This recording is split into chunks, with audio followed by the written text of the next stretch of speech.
back to Snark and Spark. My name is Emily, and today is my March TBR. I'm also a lot closer to my camera than usual because I'm closer to my microphone. My husband has told me that in my last few videos I've been rather quiet, and I thought it was because my microphone has been farther away from me. So now it's a little closer to me, and I don't know how I feel about that. Quick updates. It is the 2nd of March. It is a lovely day outside. This is my drink. It's called Lady Luck. It's like green apple, kiwi, Sprite, and I think it has Monster in it. Probably a bad idea. Too late, made the decision already. It's from my local coffee place. Cheers. Also, what am I wearing? And why am I pointing it out? Because I think it's appropriate.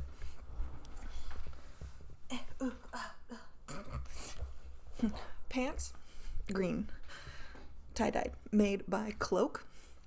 Shirt, black, says in the bin. You're supposed to say it with an Australian accent. Do you want to hear it? In the bin. That's about as good as you're going to get. Why did I show you this? Because both of these are merch from YouTube channels, and I just felt it was appropriate. I'm making a YouTube video. I'm wearing my YouTube merch. Both of these were bought for me by my husband. The pants are Cloak, which is a clothing company that was created by Markiplier and Jacksepticeye, Mark Fishbach and Sean McLaughlin, respectively.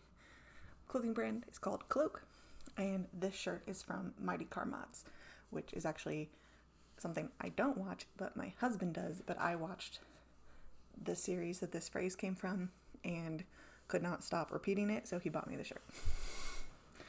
So I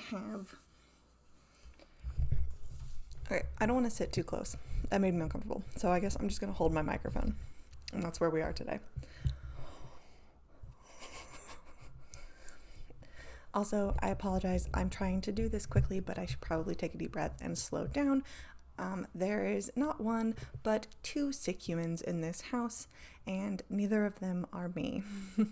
Both Kaden and my husband are sick. You might hear them coughing. Both of them are sick with the flu. I am not sick, thank God, but it has been rough, and they have been camped out in our living room.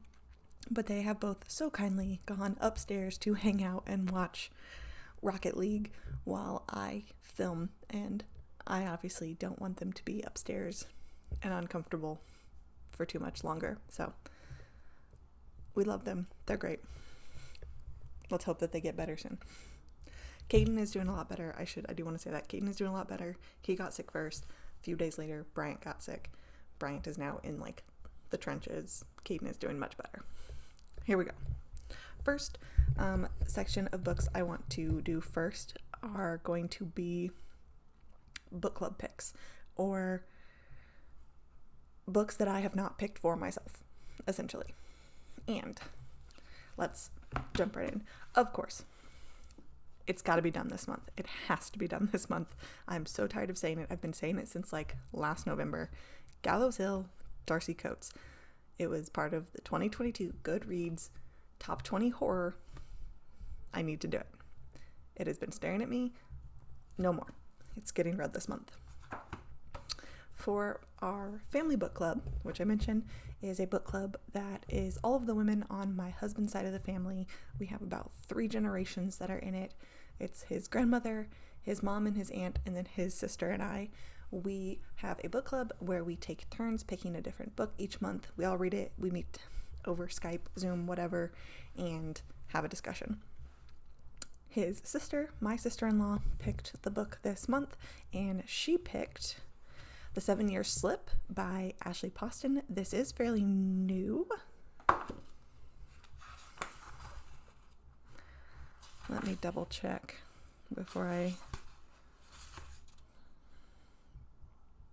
Yes, 2023. So this is still fairly new.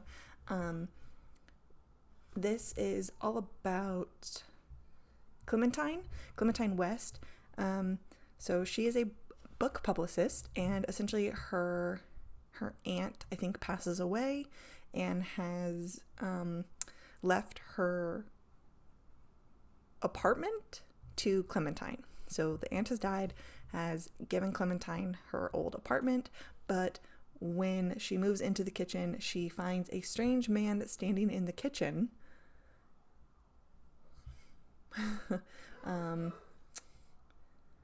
Blah, blah, blah. She's like sworn herself off love, I'm assuming. The only problem is, except he exists in the past, 7 years in the past to be exact, and she quite literally lives 7 years in his future. I think it's hinted that her aunt knows. It does say her aunt always said that the apartment was a pinch in time, a place where moments blended like watercolors. She also said that love is never a matter of time, but a matter of timing. So, apparently, we've got two people at different points, literally in time. It's giving that, like Sandra Bullock, Keanu Reeves movie? Not the bus one, but wasn't there another one about the cabin? Am I just making stuff up off the top of my head? I don't know. Let me know in the comments if I'm on the right track. But this was actually given to me by my sister as a Christmas present. So it's very fitting. My sister gave this to me, and then my sister-in-law has picked it for this month's book.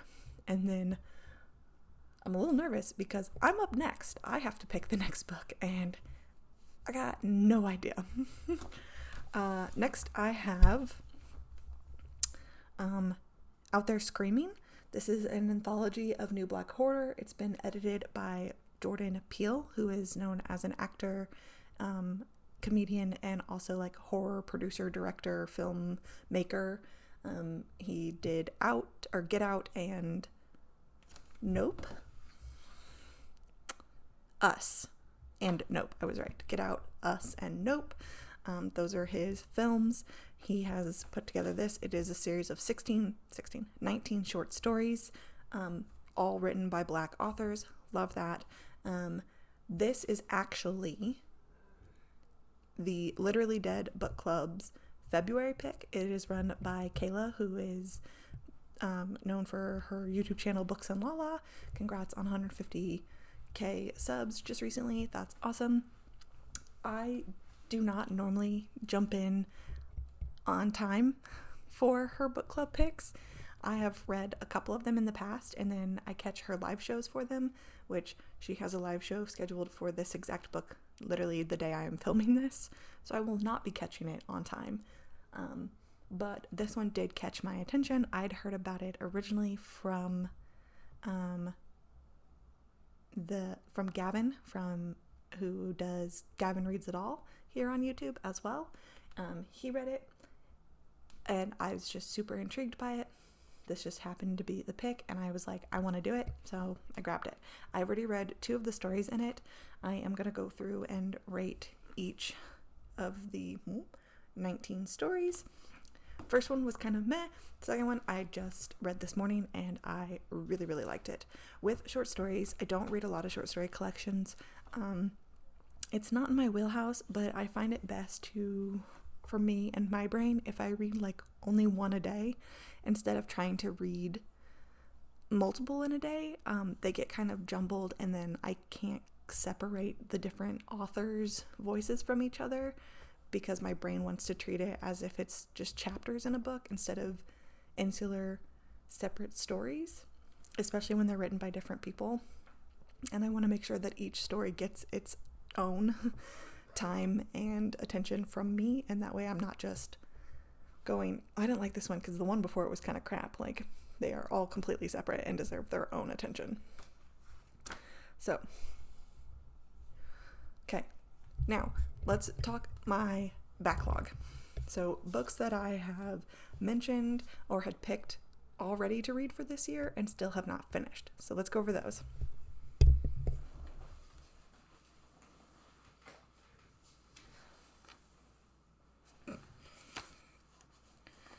Oh, I have another book club I am participating in is one that is run by my local library. We are doing a decades challenge. So every month is a different decade or set of decades, and they want you to read a book that is set in those decades. So starting in January with any book set in the 1800s. February was books set in the 1910s to 1900s, 1910s, and then March are books set in the 1920s or 1930s. The book that they have picked is called The Snow Child by Eowyn. I'm so sorry. I will make sure I put the cover up on screen so that way you know what it is. That is the book. I put a hold on it. It sounded really good. So, no. Now the backlog. From January, I still have Little Thieves by Margaret Owen. I am like 45 pages in, and the thing is, I want to read it. I am not giving up on this book because when I did read it, it was pretty fast. I read that amount in about an hour. Maybe that doesn't seem fast to you, but that was fast to me. And I absolutely adored the concept of it, of it's myth, it's YA, fantasy, about a girl named Vanya who was given up as like a toddler and was taken in by the personifications of death and fortune. They are she is the adopted goddaughter of death and fortune, who are like these goddesses, and she has done a boo-boo and has stolen some things, and now she has a giant debt to pay. And before she essentially gets cursed, she has to pay this debt back. And that happened, the whole setup happened within these first like 40 pages. And I was there for it. We open with a heist, and yes, like we are in it to begin with. We are high stakes, and I absolutely want to get back to it. It is chunky, but I want to read it. I keep putting it off because it is chunky. I also still have Ace, What Asexuality Reveals About Desire, Society, and the Meaning of Sex by Angela Chen. This is a nonfiction book, still on my TBR. It's a shorty. I should be able to get through it. And then from last month, I have A House of Ghosts by W.C. Ryan. I think I mentioned this very, very briefly. This was my pick for the Decades Challenge. It is set in the 1910s, winter 1917, right smack dab and during the First World War, set in England. It sounds right up my alley of like a haunted house, mediums, spiritualism stuff as things get crazy. And then The House in the Cerulean Sea by T.J. Klune. This I had picked for the Magical Stitches prompt. It had to have the word house in the title, and I did not finish it. It's slow, and I don't think I was expecting that. It's taking me a little bit to get into it. The characters are fine. I think the writing is fine. It's a little superfluous. It feels a little thick, a little like molasses, but I still have high hopes for it. I haven't ruled it out yet. It is just kind of slow for me. I'm just going to end up with all of these piles of books in front of me. Okay, so now we are moving on to the Magical Stitches portion of this video. Magical Stitches is a Facebook group that I run now. I'm assuming if you're here, you probably know what Magical Stitches is. If you don't, this is for you. It is a Facebook group I own that focuses on cross-stitch and reading. So essentially, we pick a book series and we read those books throughout the year. And each month we have corresponding cross-stitch or stitchy related challenges that pertain to the book. So in February, the book was Valiant, and all of the stitching prompts or tasks that I had created all tied back to that book, Valiant by Holly Black. This year we aren't doing necessarily a series, we are doing an author study, so I have picked works by the author Holly Black. They all just kind of happen to coexist in the same universe, which is cool. There's monthly challenges. There's a monthly challenge that that is connected directly to the book. There's a monthly Stitchy challenge that is playlist based. I find a playlist that I feel links to the book in some way or is about a character in the novels, and you stitch the length of the songs. And then finally, there's also a year-long challenge. So if you're not interested in any of those, you can do the year-long challenge, which is just a bunch of magical creatures, and I've assigned different stitch counts to get you to reach. If you are not a stitcher, but you're still interested, obviously that's okay. You don't have to join the group. You can just hang out here with me, and you can still do like the reading challenge part, or the playlist challenge. Part of the playlist challenge is fun because I think it gets people out of their musical boxes.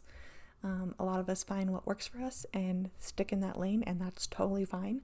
100% is totally fine. This was a big way for me to branch out and discover different music, and I just hope other people also can discover other music as well. Plus, I just love the creativity that goes into making a playlist like that, where someone has also read these books and loved these books so much, or characters so much, that they've created an entire like Spotify playlist dedicated to that person or the events of that book. I love that. So that's been fun. I've even been doing this with other books, not in the Magical Stitches books. Like if I'm really into a book, I will search it on Spotify to see if someone has made a playlist for it, and then listen to that playlist, and they so accurately capture the vibe of the book, and I love that. So I highly recommend doing that if you're interested in new music and where you just want to try something new. It's a lot of fun. So if you are interested, the playlist for this month is called Roybin the Flight List. It was created by someone named Ego Hazard. I will drop the Spotify link in the description of this video if you just want to listen to that playlist along with us. So let's now talk about, this is now the Magical Stitches portion, like I said. Now let's talk about the books. So part of it, like I said, is we have a book that we read that is the pick of the month, the book of the month, if you will. And then there are also 3 challenges for other books. So if you are not interested in reading the book of the month, there are challenges for you to pick your own. There's a challenge, and then you pick what book you want to read that fits that challenge. Or you can just say, screw you, Emily, F off, and I'm going to read what I want to read. You're more than welcome to do that too. But being your fearless leader that I am for the Magical Stitches group, and your local library lover and worker, I try to always find several examples for each challenge that I set. That way, if anyone is stumped or struggling, you have a resource right here, and you can see what I suggest if any of them catch your eye. So, first things first.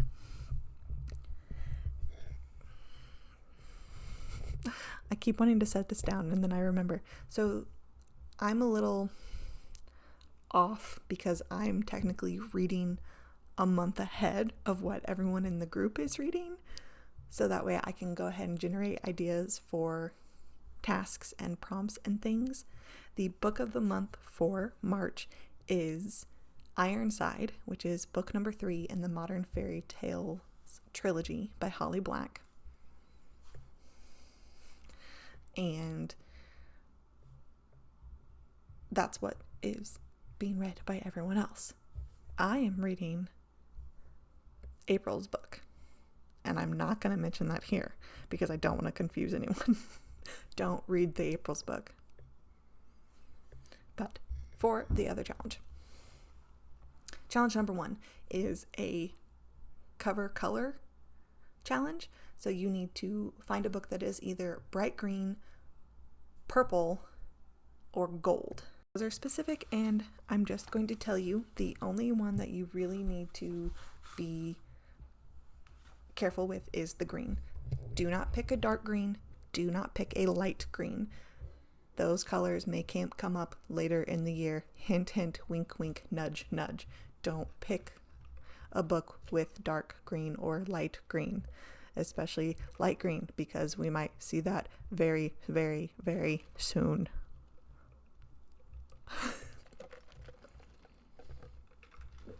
So, bright green books.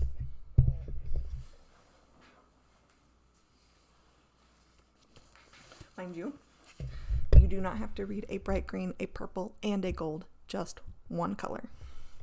I don't necessarily know what any of these are about, so we're going to learn together. First off, I've found Masterclass by Christina Dalcher. She wrote Vox. I do know what Vox is. This is... It seems a little sci-fi, maybe. It's about a disturbing near future where harsh realities follow from unreachable standards. This is, let's see, a child is tested regularly. Oh, here comes Washington. So that they can go into the schools, and then we meet... He's like stepping on my keyboard. So each kid has to take a test to see if they are like smart enough or they're scoring high enough to make it into a like top tier school, or if it's too low, they get shipped off to a boarding school. And it's supposed to be, the whole purpose is supposed to be that we get this improved society. And then I guess we're going to follow a teacher at one of the elite schools named Elena, whose own child bombs one of the tests. Next, I have definitely a science fiction. This is Jade City. This is book 1 in the Green Bone saga. That was his tale. I don't actually know anything about this. I just know that this is it because it says so right here.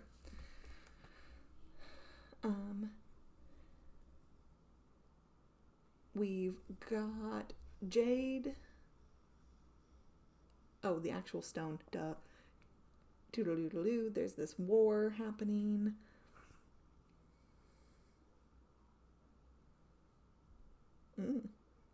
So I think this is following a family. So we are on like this island, and there's a family who are green bone warriors, and they've got magic, and they're using it to like defend their city, and because there's a war going on, but then the war is over,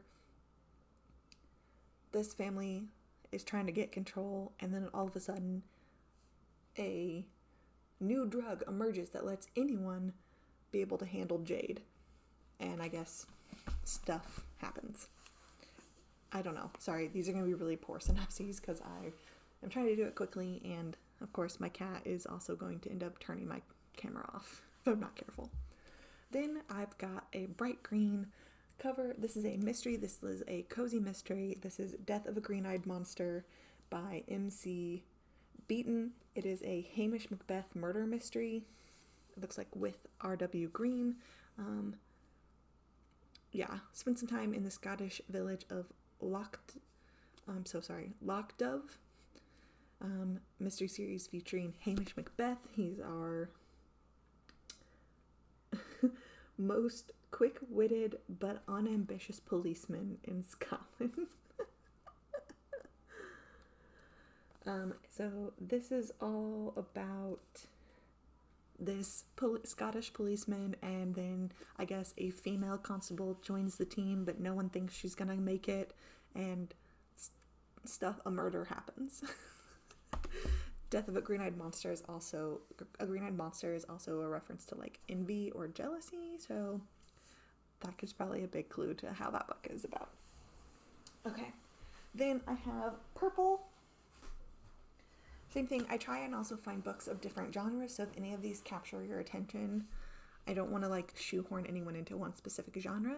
So just because I may not read a cozy mystery doesn't mean other people don't read and enjoy cozy mysteries. We've got, so for purple, I have The Lady of the Ravens by Joanna Hickson. This is all about the Tower of London, and it looks like it's going to take place during like Tudor times. So we've got, yes, so we are going to follow Joan. Joan is 9 years old when she first visits the Tower of London, where she pleads to see her mother, captive and imprisoned as the companion to a deposed and broken queen. Years later, she has returned to serve another, Henry VII's wife, Elizabeth of York, at the first Tudor court. As the keeper of her secrets, Joan will face menaces other than the sharp beaks of the ravens, as old rivalries whisper through the dark corridors of the tower. So, historical fiction. I have another mystery. This is The Weed That Strings the Hangman's Bag by Alan Bradley. It is a Flavia de Luce mystery. I own the first book in this series. You'll probably see that again soon. Wink, wink, nudge, nudge, because it is a certain color. But this is the first book, but if you are familiar with this series, maybe you're ready for this one. I do really enjoy this. Flavia is a precocious 11-year-old with a passion for chemistry, and she ends up worming her way into these situations where she solves murder with her precociousness and science.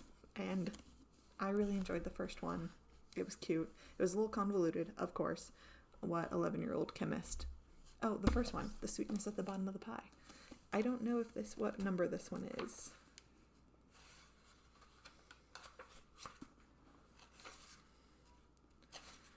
Yeah, I have no idea which one this one is.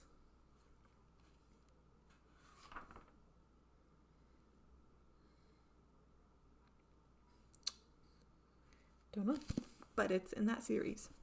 And then the last one I have, I've heard about this one. This is A Dash of Salt and Pepper by Kosoko Jackson. This is a queer romance following two chefs. It's a queer romantic comedy. Xavier Reynolds is doing less than stellar. He just got dumped and was passed over for a prestigious fellowship. To top it all off, he's back home in Harper's Cove, Maine. The last thing he wants to do is work as a prep chef in the kitchen of a hip new restaurant in town, The Wharf, especially since the hot single father chef who owns it can't delegate to save his life. Logan O'Hare doesn't understand Xavier or why every word out of his mouth is dipped in sarcasm. Unfortunately, he has no choice but to hire Xavier. He needs more help in the kitchen, and his tween daughter Anne can only mince so many onions. It might be a recipe for disaster, but Logan doesn't have many options besides Xavier. Stuck between a stove and a hot place, cute, Logan and Xavier discover an unexpected connection, but when the heat between them threatens to top the Scoville scale, they'll have to decide if they can make the relationship work or if life has seasoned them too differently. I love the puns. It's probably going to be super cheesy and cute. I'm here for it. This is not my pick, but now I'm kind of leaning towards making it my pick. I think it will be cute. My stack is getting so high pretty soon you're going to be able to see it, and that excites me. Then our last color is gold. And we've got Wrath Goddess Sing by Maya Deanne. And this is going to be a mythology, I believe. It is a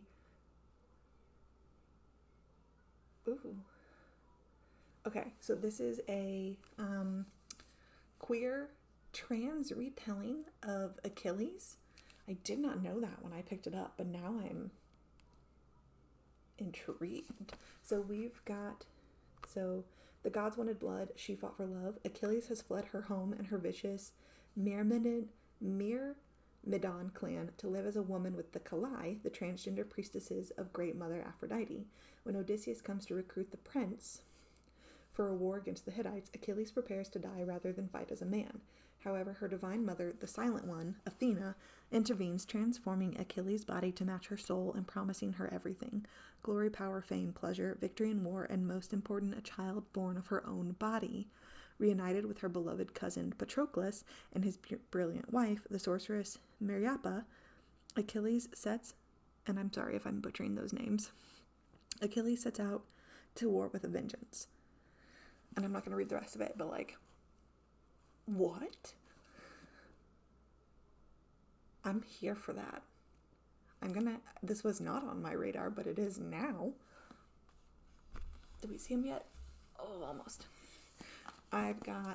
This is In a Garden Burning Gold by Rory Power.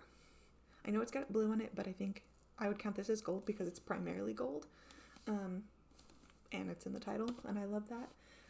So this is a science fiction fantasy.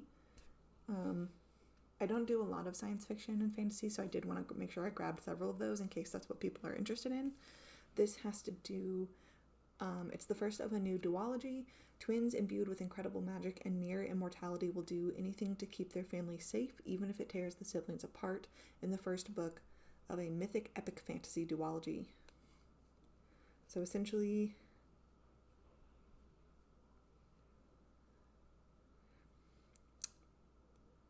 the daddy rules, but dad is becoming angry and unstable, and the twins have to figure out what they can do to keep everyone safe, even if that means destroying their own bond. And then the last book I have for a gold cover is, of course, TikTok Starling right now, Fourth Wing by Rebecca Yarros. We all know what this is, pretty much. Dragon riding, war college. This is my pick because it was gifted to me by my sister-in-law, and this was her top book of 2023. So I'm going to read it because she bought it for me for Christmas, and I like to read my sister's favorite books. So this is hers, and here we are. Oh, so close. Moving on. The next prompt, those were just cover challenges. So out of all of those that I just showed you, I am picking gold as my color, and Fourth Wing is the book I'm going to read. The next challenge is to read a book with a female villain.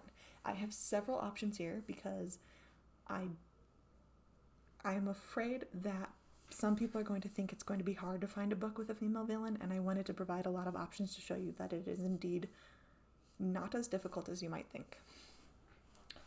So, we have Such Sharp Teeth by Rachel Harrison. This is, if you have watched me, this should be familiar because I read this last year. It is part of the top 20 Goodreads horror of 2022. I did not necessarily care for it, but it does center females and there is a female villain. We have a classic, Rebecca, and that is horror. This is Rebecca by Daphne du Maurier. This is, how do I even describe this book? Classic novel of a young woman who marries this man who owns an estate, but he was married before and something happened to the wife and we're not quite sure what, and no one talks about the other Mrs. I was looking to see if the name was on here, but I can't remember. But essentially, the new wife, who is never actually given a first name, is haunted by the specter of the old wife, Rebecca. Oh. We have another mythology. This is Clytemnestra. This is fairly new. And this is... It says, monarch, mother, murderer, magnificent. You were born to a king, but you marry a tyrant. You stand by helplessly as he sacrifices your child to placate the gods. You watch him wage war on a foreign shore, and you comfort yourself with violent thoughts of your own, because this is not the first offense against you. This was not the life you ever deserved, and this will not be your undoing. Slowly, you plot. So I'm going to assume our titular character is going to be painted as a villainous figure because of what she goes through and experiences. We have My Sister the Serial Killer by Lincoln Braithwaite, I think. I'm so sorry. And it's exactly what it sounds. We've got, it says, darkly comic hand grenade of a novel about a Nigerian woman whose younger sister has a very inconvenient habit of killing her boyfriends. I've heard mixed reviews about this. So we have a thriller, and then we have Gone Girl by Gillian Flynn, another thriller. On a warm summer morning in North Carthage, Missouri, it is Nick and Amy Dunn's 5th wedding anniversary. Presents are being wrapped and plans are being made when Nick's clever and beautiful wife disappears. As the police begin to investigate, the town Golden Boy parades a series of lies, deceits, and inappropriate behavior. Nick is oddly evasive and he's definitely bitter, but is he really a killer? This book has been out for a while. There's been a whole movie. This is obviously the movie cover edition. This book was given to me back in college by a college friend, and this is my pick. Oh, we're so close. Okay, and then last but not least, 3 books and we're done.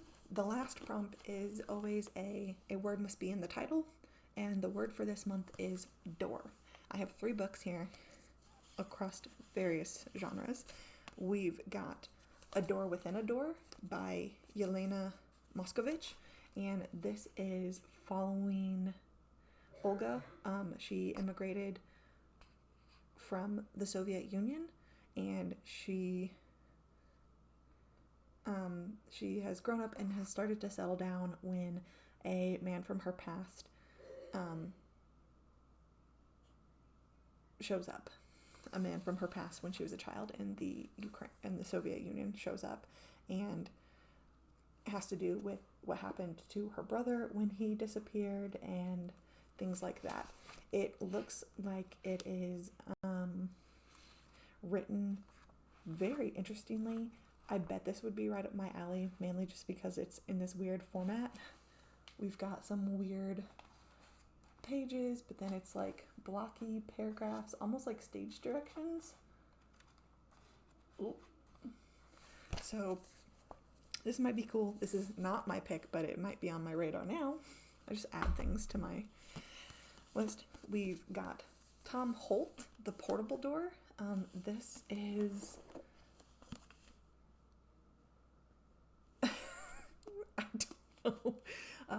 Starting a new job can be extremely stressful. You meet your colleagues and forget their names. You meet your boss and forget his name. Then after breaking the photocopier, you forget your own name. And the next day, you get to do it all again. But what if your new employer is not the pen-pushing, paper-shuffling outfit you supposed it to be?